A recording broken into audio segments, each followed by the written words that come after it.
Sex is the life force energy that runs through us all. Can you use sexual energy for your spiritual evolution? Or perhaps for emotional healing? Is it even possible? Clinical sexologist Dr. Martha Tara Lee will explore all these and more on Eros Evolution on Om Times Radio.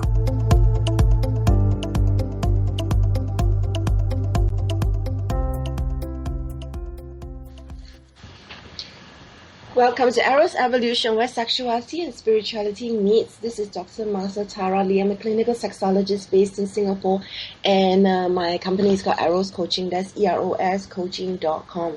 And in today's show, we're talking about sex and disordered eating with August McLaughlin. Yes, sorry, I get the name pronounced wrongly, even though I just checked it just before the show. And I'm welcoming her. She's the host and creator of Girl Boner, to explore disordered eating and its impact on sexuality. So August overcame decades of poor body image and severe eating disorder, which she was diagnosed with while working as an international model. With a background in nutritional science and recovery under her belt, August knows the complications of disordered eating and the bedroom, as well as ways to heal. So a little bit more about August. August McLaughlin is an award-winning, nationally recognized health and sexuality writer and host and creator of Girl Boner. Her work appears in Dame Magazine, the Huffington Post, the Good Men Project, and more. Kirkus reviews called her first novel In Her Shadow an engaging story with an inventive structure and an intriguing focus on body image issues. And her latest book, Embraceable, Empowering Facts and True Stories About Women's Sexuality, is a celebration of women's sensuality. Each week on Girl Boner Radio, she interviews relationship experts, celebs, and more, exploring women's lives and sexuality like no one else. Known for meddling, personal passion, artistry, and activism, August uses her skills as a public speaker and journalist to inspire women to embrace their bodies and selves, making way for fuller, more authentic lives. You can learn more about her by going to her website. That's August McLaughlin, and that's McLaughlin.com. So welcome to the show, August. Thank you, Martha. I'm so happy to be here. Thank you so much. So we connected because we were taking this online training program together, and yes, welcome. And I want to check with you what exactly disordered eating means, because I'm not really that familiar with this term. Sure, and I think a lot of people aren't very familiar, so I'm really glad you asked. But disordered eating refers to a whole range of behaviors. It could be binge eating or compulsive dieting or even over-exercise to sort of, quote-unquote, undo calories ingested. And the difference between disordered eating and an eating disorder has to do with kind of the frequency and severity. So disordered eating could go on and on, go in and out of your life over years and years and never become a full-fledged eating disorder, though in some cases that does happen. I see. I probably have an eating disorder. I have to admit, I go through phases of binge eating, and it's actually really affected my digestive system. So I have gluten intolerance, and I don't really love food. So when I eat, I tend to eat a lot at one time so that I can maybe postpone my next meal, and I eat at irregular times, and so it's definitely quite chaotic and hectic form of eating. What do you think about that? Do you think that is a form of disordered eating? You know, it's what you're describing, I think, is really common, and it certainly could be a form of disordered eating. Disordered eating, it wouldn't be like, when I say a binge, usually binge eating is you might consume thousands upon thousands of calories in one sitting, versus overeating every once in a while. And one way to know is disordered eating tends to be a very emotional experience. So everybody overeats now and then, but if you overeat and then you feel intense guilt afterwards or feel like you need to do something about it, in an unhealthy way, then absolutely. And I think most people have had some experience with disordered eating because food is a really complicated issue in our culture. Yeah. Okay, so I don't think I have that severe. I don't think it's falls under disordered eating because I don't eat thousands and thousands of calories at one go. But yeah, I agree with you that all of us at a certain point, we do go through phases of doing that because of some emotional issue that comes up. Okay, so back to you. Just interested in that question. So back to you. When did you first realize you had a problem with disordered eating? Tell us a little bit more about your history. Sure. I had really poor body image from a very young age, which is pretty common, sadly. I felt very uncomfortable with the way my body looked, but I didn't actually change my eating behaviors in an unhealthy way until much later. I was in my teens when I started modeling, and I did my first big photo shoot with a photographer from out of town, and he told me that I could be modeling internationally if I lost a few pounds. And so that sort of confirmed all of these fears that I had carried with me because I never told anybody how I felt about my body, and I'd never really tried to change it so much. I just thought it was sort of my destiny to be this quote unquote ugly, overweight person, which really I wasn't, and nobody is who's feeling that way. So I started out with, what seemed pretty healthy from the outside, just trying to make some dietary changes and exercising, but it quickly became an addiction and the severity increased. And I did end up modeling internationally after losing some weight. And I was living in Paris when I was diagnosed with anorexia. And then throughout my recovery, which took quite a long time, I developed binge eating behaviors as well, which is common. A lot of times one kind of morphs into another form. I see. Yeah, yes, I was looking at your website, and you're definitely so beautiful. You are tall, and you look healthy. Oh, so, thank you. I feel healthy. Yeah. How long did it take for you to really get to the place of feeling that you're not really, doing anything that I guess is hurting your body? It probably took 8 to 10 years for me to move fully past it. The first, year or two of treatment and trying to get to a healthy place, physically, I became healthy much sooner than emotionally. And so I would go back and forth I was still fighting my body. I would, go through periods where I was still trying to reach this particular weight, for example, and my self-worth seemed to be wrapped up in this specific number, which has nothing to do with your value. And over time, through a lot of different efforts, those became fewer and further in between. And eventually I was able to get to a place where I really consider myself past tense recovered. So I guess it just became more and more longer periods of feeling good. And there are people who say that, once you have it, it's going to be a lifelong issue. Would you like to debunk that myth? Thank you for bringing that up. Yes, I do believe that that's a myth. Now, there's no shame in struggling for longer periods of time, but I think it's really important for people to know that you can fully recover. And it's not something I take for granted, but because I believed I could get fully better, I actually had a dietitian tell me when I was in treatment that I would always struggle with these issues. And it really was sort of this reverse psychology. I don't know if she tried to do it, but I'm very stubborn. And when she told me that, I refused to settle for not feeling fulfilled and happy and comfortable with myself. And I could sense intuitively that if I really, really healed and did whatever it took, that the world would open up for me and I would have so much more to give to the world and so much more pleasure in my life. And that really turned out to be true. So I think it's really important for people to know that it is something that you can move past. Thank you for sharing that. It's so hurtful to hear of people who are in helping professions to actually say such things. And sometimes we don't realize a passing remark actually makes things a lot worse for the other person. And maybe in this case, it really did spur you on. However, I just wish that it wasn't even said in the first place.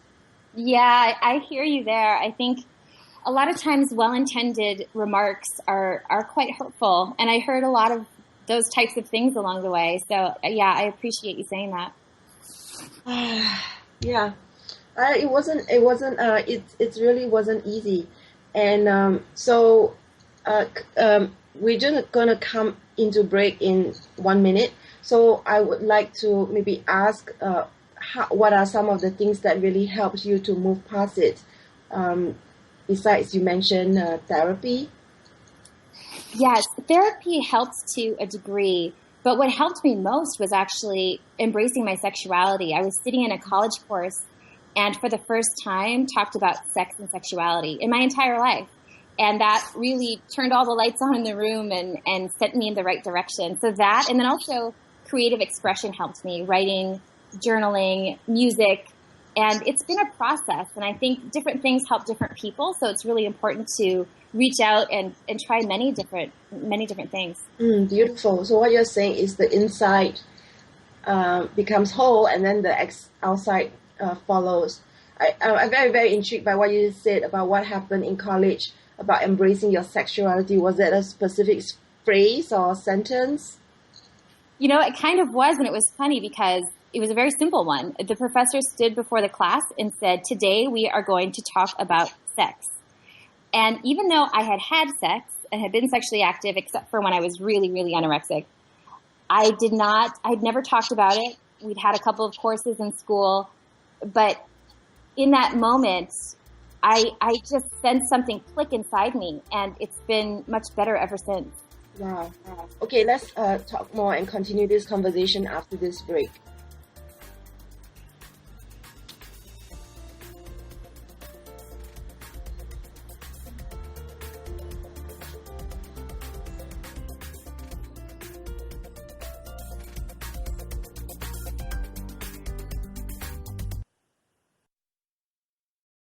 Bringing a more conscious lifestyle to your world.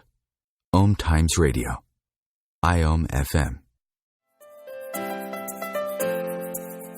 Vibe Nation Radio is brought to you by Carrie Turcott and Dean Thomas. Each week we bring a refreshing outlook to lifting the veils of illusion that occur in our daily lives. We will share our own learnings and personal experience that allow others to understand who they truly are. At the end of each show, Carrie will be tapping into the listeners' energies just to give an idea of what to expect for the week ahead. So join us each Monday at 3 p.m. Eastern, and together we will discover the inner keys that will unlock the true you.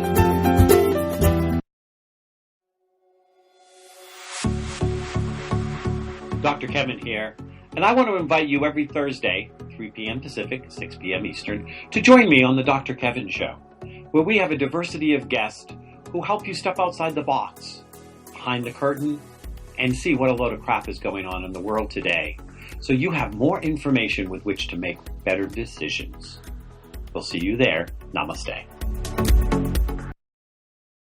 Being a radio host on IOM FM allows you to build your show on a rich platform with the power of the internet to fulfill your outreach goals and connect with a very specialized and global online audience, unlimited by time and distance.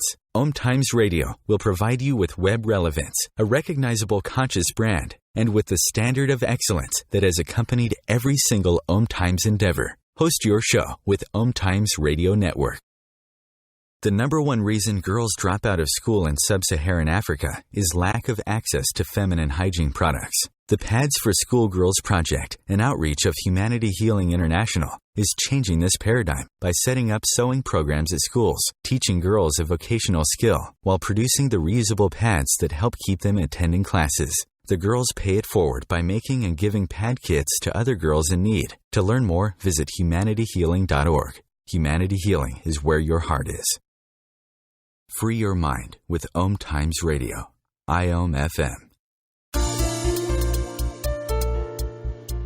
Welcome back to the show, Eros Evolution, and we are talking about sex and disordered eating with August McLaughlin.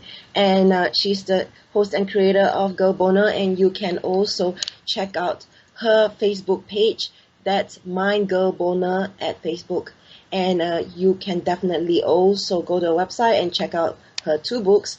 And that's her name. That's her name is the website, and it's called August McLaughlin. That's McLaughlin. Okay, welcome back to the show. Thanks, Martha. I'm so enjoying this. I didn't know if you were talking to me or everybody else. Sorry. Oh, yes. So you mentioned the college sentence. Today we're going to talk about sex, and that clicked in you. And tell us a little bit more about your relationship with your sexuality and how that had an impact on your sexuality.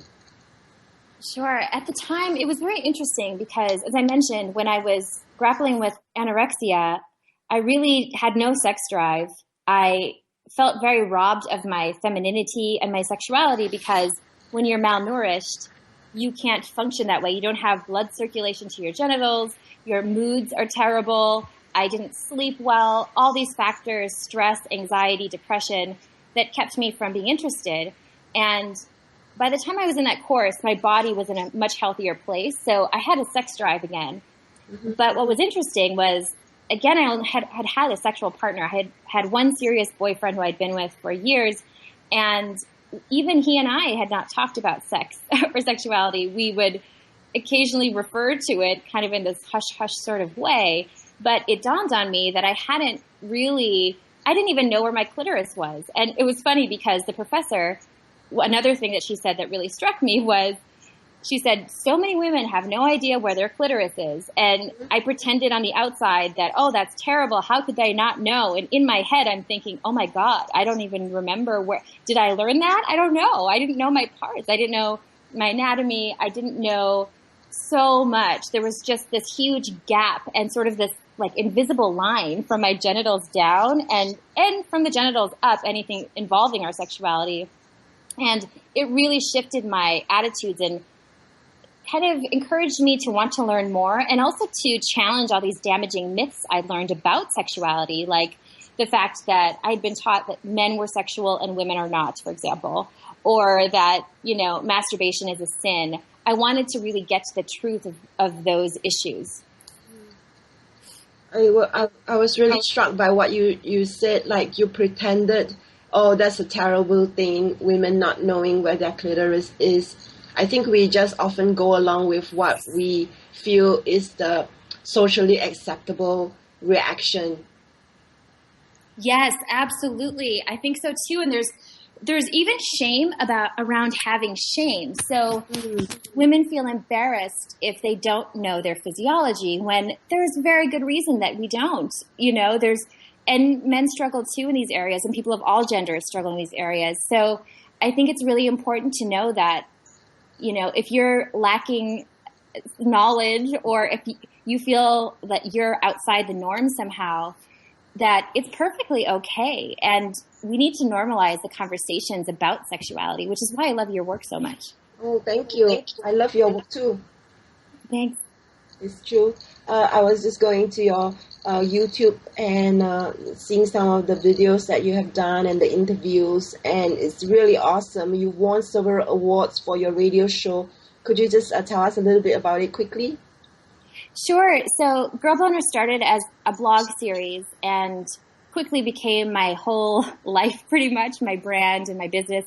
And a year into the blog, I was given an opportunity to start my own show, or it was offered to me, the idea of having one. And I jumped at it, and I've been doing it ever since. And we started in January of 2014. And every week on Wednesdays, I either interview an expert or an everyday woman or, a whole variety of guests. And we have wonderful conversations about everything related to women's sexuality and sexual empowerment in general. It's a lot of fun. Okay, and the awards that you've gotten? Sure. So Girl Boner has gotten several blogging awards, and I've received several writing awards as well. And then Girl Boner Radio, my biggest audience is on iTunes, and we were awarded New and Noteworthy in the second week. And so for the first almost 2 months, Girl Boner Radio was featured on iTunes and Sexuality, which was awesome because it really allowed for more exposure. And ever since, we've been on the What's Hot list, which is basically a ranking for the most popular listened to shows in sexuality. And yeah, it's been really wonderful to not only have the space to be able to talk about these things, but also to know that people listen and want to join the conversation is really fulfilling. And so you have fulfilled what you talked about back in college days, where you wanted to learn more and you wanted to challenge myths around sexuality, and you are really doing all this amazing work right now. Thank you so much. It's wonderful because at the beginning, there's this great quote by Gloria Steinem. I'm going to get the exact wording wrong, but basically she says, you know, truth will set you free, but it's going to piss you off first. And I loved that. And I heard that way back then. And I remember feeling very infuriated by what I was learning because I was realizing how much I hadn't learned and I was realizing how much I'd missed out. And I don't know that I would have developed depression and eating disorder if I had been empowered sexually and learned to see beauty and respect in my body and my sexuality from a young age. And it's so complicated. There's cultural issues and religious issues and all kinds of mixed up things. And you can feel very helpless. And I did at first. And I realized that the best thing I could do is cultivate sexual empowerment in my own life. And then over time, as I began writing professionally and made the career transition from fashion and film to writing, I found that I could use my vocation and my skills to help other people find similar empowerment and kind of provide the material that I wish that I had had all along. So now it really feels like all meant to be in a way. You know, I wouldn't change my path because it's led me to this place where I feel like I get to do work that's very fulfilling and it feels like my purpose. So I'm very grateful. Yes. I relate with what you're saying. I did get pissed off also before I decided to take the plunge and get trained and become a sexologist. I think anger is a good fuel for what we are really passionate about, and we need to be okay with seeking out all of what we feel, including our anger. Do you feel that that spurred you on in you then working on your sexuality? The anger as fuel? Yeah, you mentioned like you went for this college talk and you started to learn more about sexuality and you were infuriated and you took action in your personal life, I assume. I did. And you know what's interesting about that is, and this I think is pretty common, when we are evolving and learning, our whole dynamic and our whole universe around us shifts and our perspective shifts and our relationships shift. And it actually was really challenging on the relationship I was in at the time. I was growing in a very different direction. And actually my boyfriend at the time was not very pleased with me coming home on these tirades about sexual empowerment. And we didn't end up staying together. And I went through a lot of interpersonal changes, and it's a journey. And I think that's really important too, to realize, even though I had this aha moment, and I bet you relate to this too, it's like you have a moment where you realize this is what I want to do in my own life and then later professionally, but it isn't like you just flip a switch and it's all done. It's been a journey ever since. So it's like an unfolding or an opening up of a flower. It's a process. Yes, I love that. The opening flower is perfect. Exactly. So what impact has disordered eating had on your sexuality besides, you mentioned malnourished, stress, anxiety, depression? Sure. You know what's really ironic to me is that when I was anorexic, I was working as a high fashion model with one of the top agencies in the world and arguably selling sex. I mean, it's seducing the camera and it's kind of all of the marketing is geared towards getting people's pheromones going. And I've said that I was selling the sex. I wasn't the sexuality I was selling. So in other words, I felt, deficient in all of those kinds of ways. And I would be acting all the time. So when I was on camera, I was very seductive, but in my own life, all those factors that you mentioned, as well as, the hyperfixation on food and my weight, it became my relationship. So I couldn't really have a relationship with myself or another person. I wasn't connected to me, and I also wasn't connected to the on and off relationships I would have that were just sort of there to fill a void and because I was lonely. But I couldn't be fully present because I was always focused on this superficial thing that really had less to do about looks and appearance and all of that. It had to do more with living fully and embracing my full self. And there's a lot of fear around that. So I would say you can't really fully embrace your sexuality and your body while you're in the thick of that disordered eating. But what's beautiful is even small steps to improve it go a really long way. And then you get these rewards that really fuel you and motivate you to keep on going. Yeah. So I'm hearing that what struck me about what you said just now was how you were selling sex and yet you were not really feeling sexy and sexual. I think the media does hype up on sexuality as thinness, and that can really cause a big issue because the person who's actually behind actually doesn't feel sexy at all. And so we are trying to be something that is unhealthy, and people don't realize what they're looking at and where they're striving to go towards. Yes, that is absolutely true. It's incredible the kinds of images. We have these hypersexualized, very thin and curvy in particular ways, and young and Caucasian. Like there's all these specific things that are glorified, and it's unfortunate. So we are with August, and we will talk more with her after this break.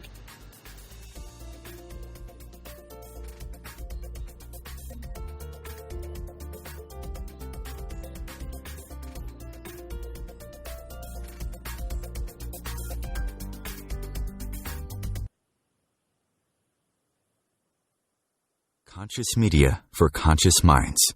Om Times. The truth is, you can't change the world if you're broke. I know, I tried. Isn't it time you turned your life's calling into a profitable, freedom-based business? I'm Michelle Barr. Join me every Thursday at 2 p.m. Eastern for Sacred Success.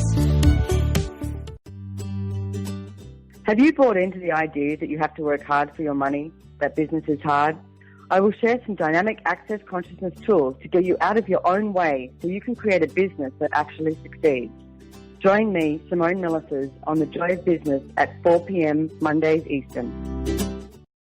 Host your show on IOM FM, the radio network of Om Times Media, one of the more recognized brand names in the conscious community, and is backed by the extensive marketing reach of Om Times. Hosting a show on IOM FM immediately connects you with our extensive dedicated community. Om Times Magazine is one of the leading online content providers of positivity, wellness, and personal empowerment. A philanthropic organization, their net proceeds are funneled to support worldwide charity initiatives via Humanity Healing International. Through their commitment to creating community and providing conscious content, they aspire to uplift humanity on a global scale. Om Times, co-creating a more conscious lifestyle. Free your mind. Expand your soul. Om Times Radio. IOM FM.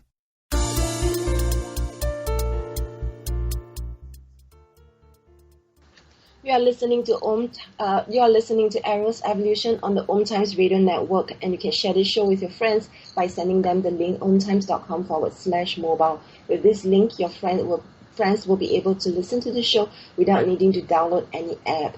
And it's really cool, it's convenient, so you may wish to check it out. And well, with August, we're talking about sex and disordered eating.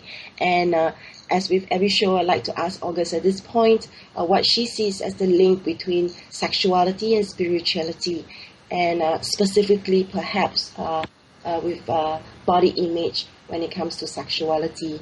August? I love this topic. I think one thing that strikes me when you mention that is that when we starve our bodies and our minds, we starve our spirituality, and we lose that sense of connectedness with ourself, which is such a big piece, I believe, of spirituality. And certainly, I know that I lost my connection with any sort of sense of higher power or connectedness with other people when I was struggling, which is really common.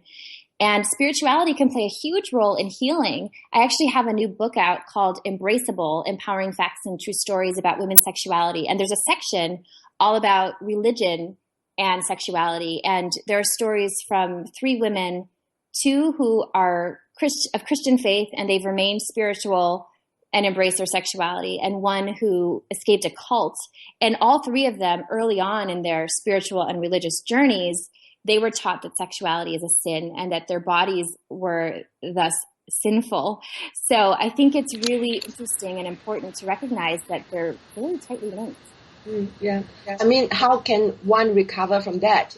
And it takes years and years of conscious, education first, then the awareness, and then the reconditioning that needs to take place to really push out all those negative messages that we got, and which we just accepted as true, because I think when we're young, we don't really have a filter. We just absorb everything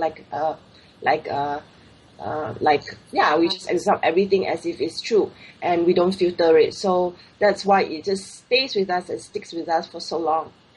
Yes, very well said. I absolutely agree. And I think, mindfulness is a huge piece of healing for many people. I know it was for me too, to develop a relationship of gratitude and respect for food in our bodies.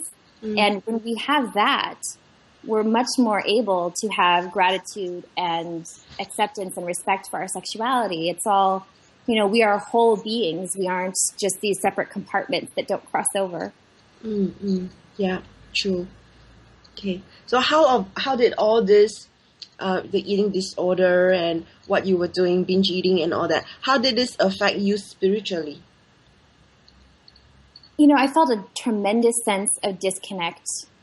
I felt hopeless for the first time, whereas I tend to be a really optimistic person. And I have to say that spirituality in some ways saved me, because even though I couldn't really, and I still have a hard time kind of articulating this exactly, but what happened when I was in Paris, I collapsed while I was going for a morning run. Mm-hmm. And I woke up and I was on the ground, and I've written about this in my book and on my blog too, but the short story is basically people somehow helped me. I don't remember. It's very foggy. But while I was lying there on the ground, I would come to, and it would be very foggy, but I'd have this sense of, I would try to talk myself into giving up, as though to just let go and perhaps die. But I couldn't. There was like this little flicker of light inside me, and that little light never went away. And I remember thinking, whatever this is that's keeping me going, I sure as heck better find out what it's for and do something with it. And I really think it's girl boner, which is funny, because at the time if somebody had said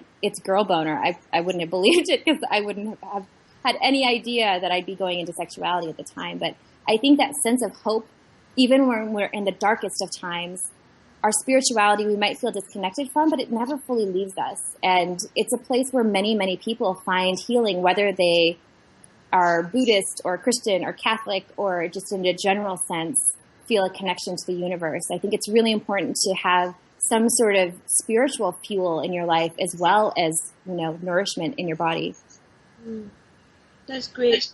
Great that you didn't give up, and great that you're talking about this inner light that we have inside, something that tells us, no, it's not our time, I guess.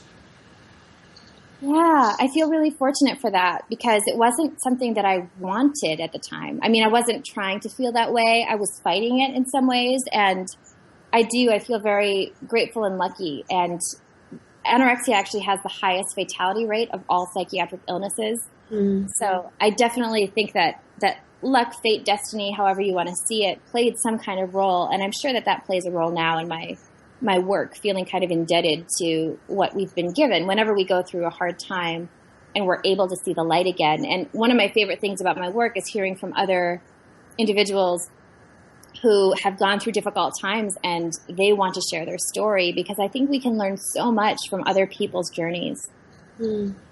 Yeah, you've been through a lot, and you've seen the world, you've done modeling, and then you recovered from this eating disorder, and then now you have your radio show. So you really live life.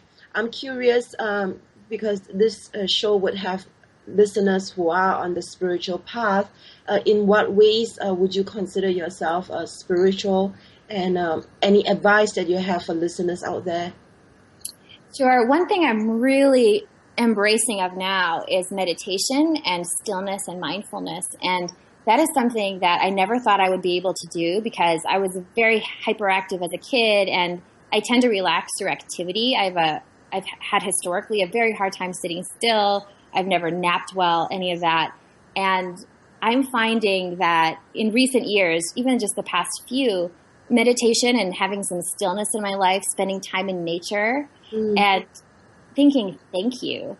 I'll have certain days where I just make a point of practicing gratitude all day long, no matter what it is I'm doing. I'm walking down the street. It feels so good to be able to walk, to have fresh air on my face, and all of those things I consider very spiritual, and our connectedness with other people, that you and I get to talk in this space. I feel like there is a spiritual energy that connects us with like-minded souls and people that we can learn from or support. And I started out with meditation on very small level. Like I do 5 or 10 minutes in a day with music. And it's powerful. I do it anytime I feel the need for extra stillness, or like before an interview if I'm a bit nervous or something. And just really being present with ourselves, which I think is really challenging in our modern world, where everything is about, being online all the time and texting and TVs and just the chaos of the world. And we really need to prioritize stillness and being one with ourselves. I think that gets lost very often. Beautiful. It's really beautiful what you're sharing, how you know when you are feeling stressed and you need that moment of stillness. And that's this whole balance that we are seeking in us. I think a lot of people are in hyperdrive and they don't even know what they need other than push themselves harder. So how did you reach this point of awareness? That has been such a journey.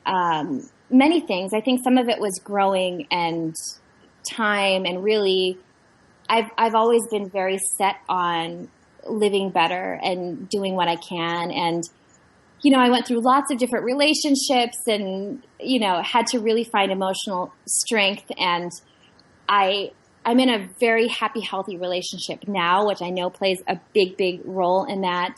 And I really do think that embracing my sexuality fully has played a tremendous part in the ability to be fully present with myself, for sure. But I would say, when I started writing, I was very compulsive about it. And I would write late into the evening many times, even though I'm not a night person.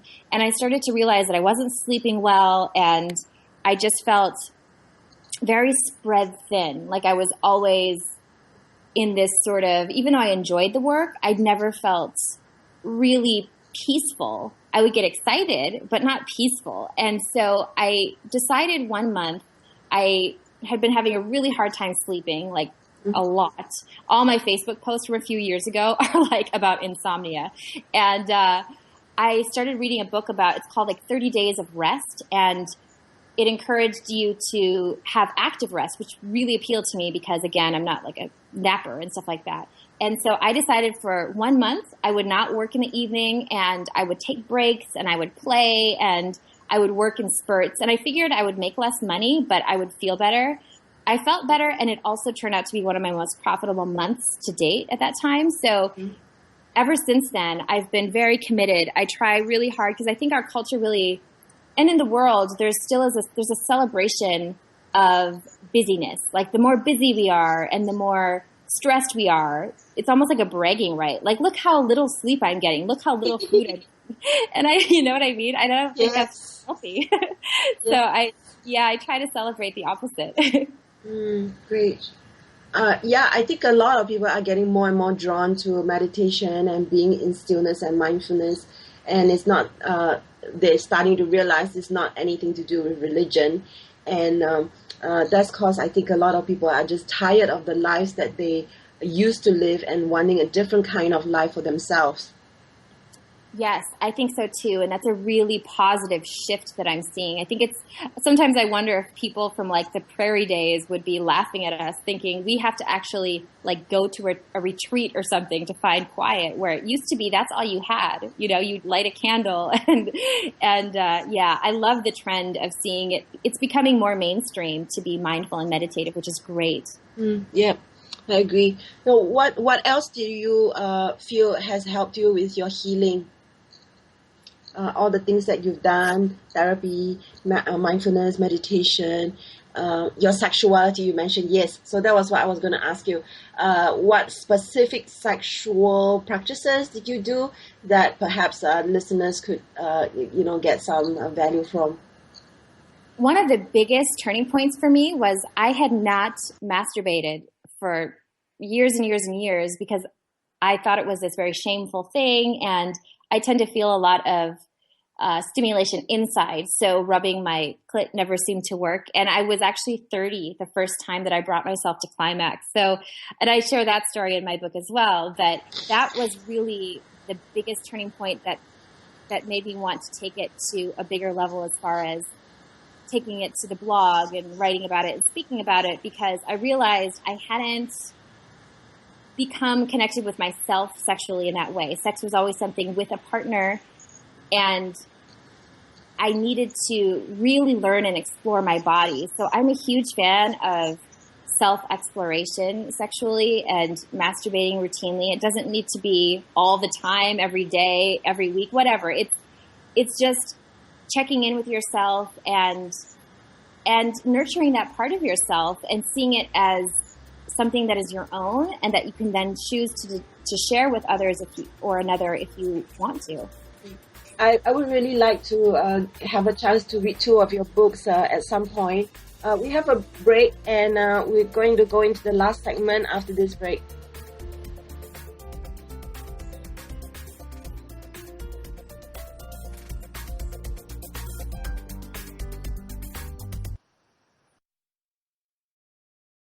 Your conscious connection to a more mindful world.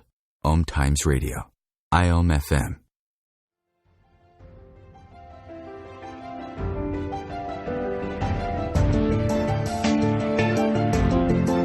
Have you been searching for a perspective beyond the mainstream? Check it out. Join your hosts Cielito Pascual and Diana Gold Holland on Share International Radio for thought-provoking views behind the news. Sundays at 1 p.m. Pacific, 4 p.m. Eastern on Om Times Radio. You can also find us at shareontheairradio.org. This may be the message of hope you've been waiting for.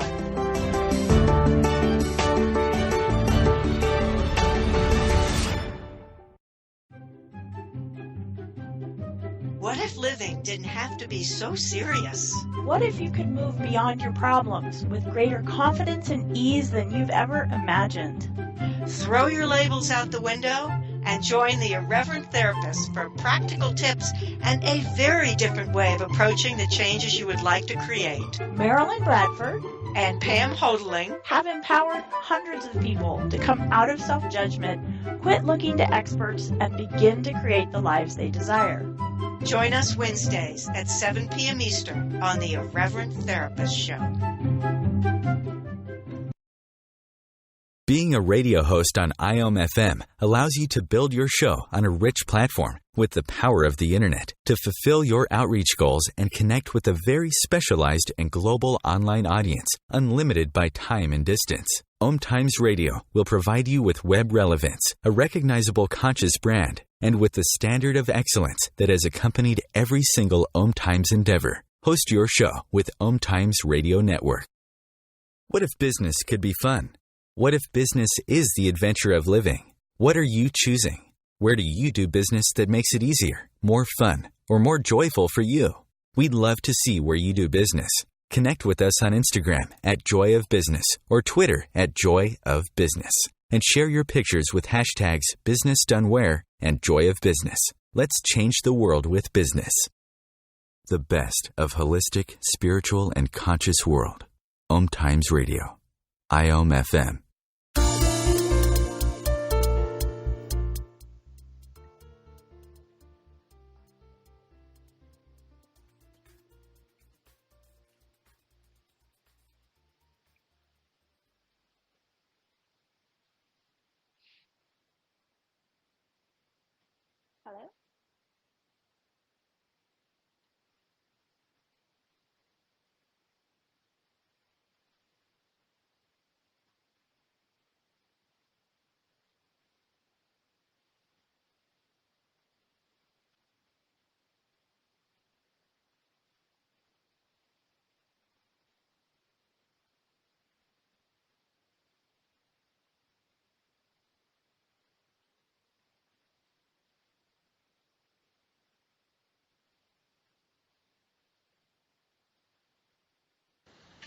Hello? Hello. Sorry. So I was on mute, and I was just rambling this whole bunch of text just now. So I was saying that so far during this show we have had August talk about her history with eating disorder, and then with her recovery through her sexuality, her relationship with spirituality, and how she has become a lot more conscious and mindful through all the things that she's learned over the years. So besides your spiritual practices, is there anything else that you would like to share with listeners with regards to healing? Absolutely. One of my favorite practices, and one that I recommend to anyone who's struggling in these areas to any degree, is what I call a life detox. And that is taking an inventory of all of the influences in your life, people you spend time with, publications that you read, TV shows that you watch, places that you go, and ask yourself, does this make me feel good? Does it make me feel less than? Does it make me feel empowered? Does it make me feel unattractive and unworthy? And really starting to step away from any practices or entities that are toxic in your life, which sounds a lot easier than it is, because it may be a quote unquote friend who's always fixating on shape and size. It could be, a gym that you go to that just has way too much focus on appearances and stuff like that. And what you need to do is replace those things with healthier, happier, more wondrous things. And the same thing applies to our sexuality, doing an inventory of how we feel about our bodies and our sexuality. Do you have any negative attitudes? Do you have shame? Are you feeling connected in that way? It's a part of our lives that I think women are very often taught to sort of kind of put it on the back burner and not really think about it. And that can be really damaging, because I think it's self-fulfilling. So it really starts with awareness. And then you need to know that you're not alone and that there's hope. Yeah. Yes, I get what you're saying in terms of the awareness and noticing and asking ourselves coaching questions. I think that is a very powerful way. Instead of spending lots of money, you just start from asking yourself these questions, having the awareness. It's almost like a form of self-therapy.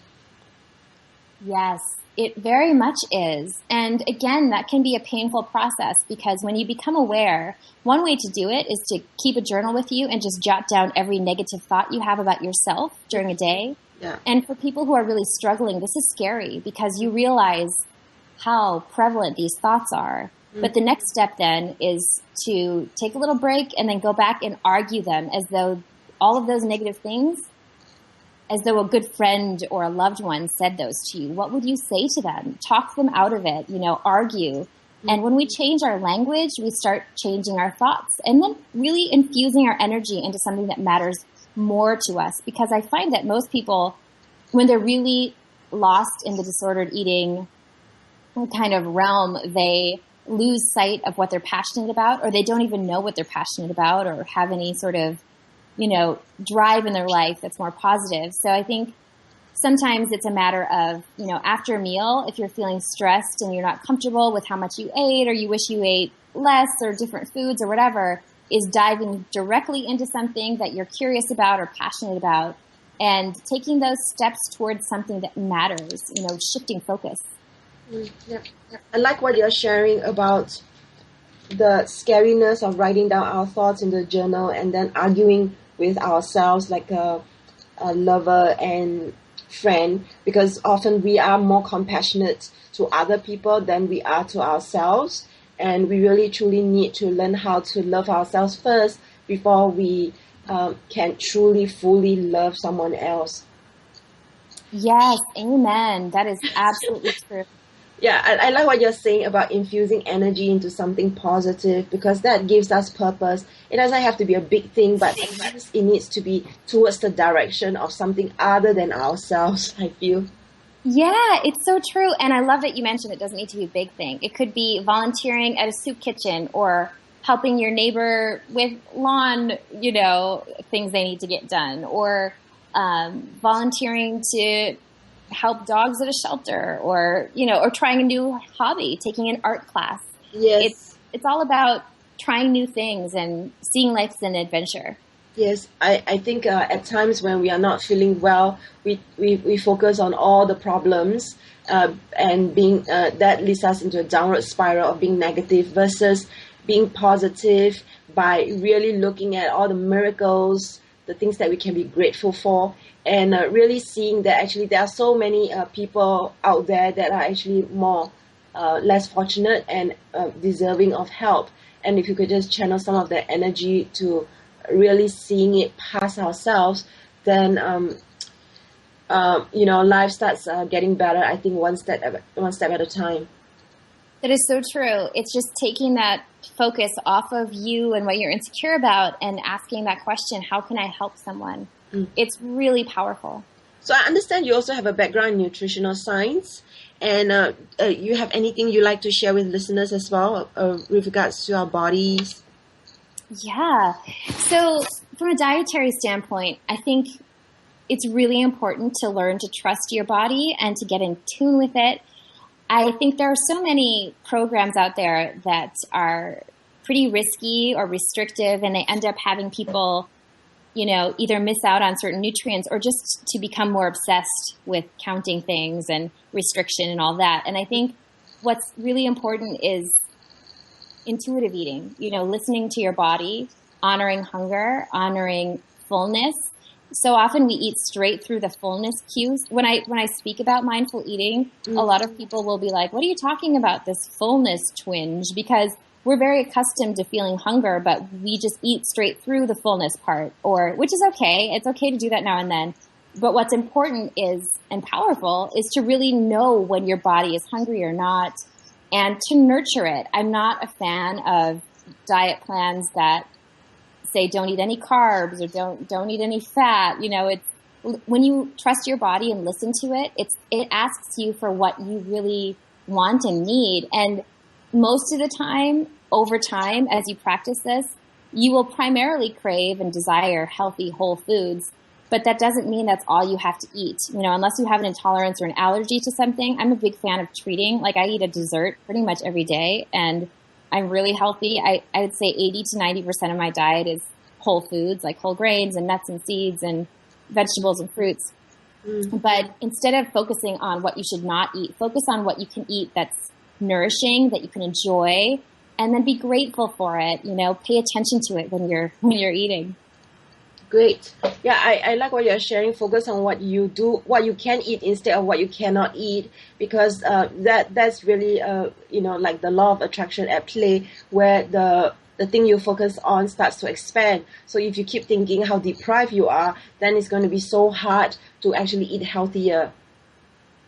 Yes, it is so true. There's this whole deprived mindset that so many plans profit from and encourage. And it's unfortunate because when you're focused on what you don't want, whether that's certain, you don't want to have excess pounds, for example, it's a really common one, then you become fixated on that. And the food you think you're not supposed to eat, that's all you're going to want to eat. So instead, it's a much more pleasurable way to live, and it's way more successful if you think, what can I eat right now that sounds good and will nourish me? And how many vegetables can I fit into this meal versus, oh my God, carbohydrates, which are our main fuel, Yeah. So any last words for our listeners out there? Maybe a shout out for something that you're working on?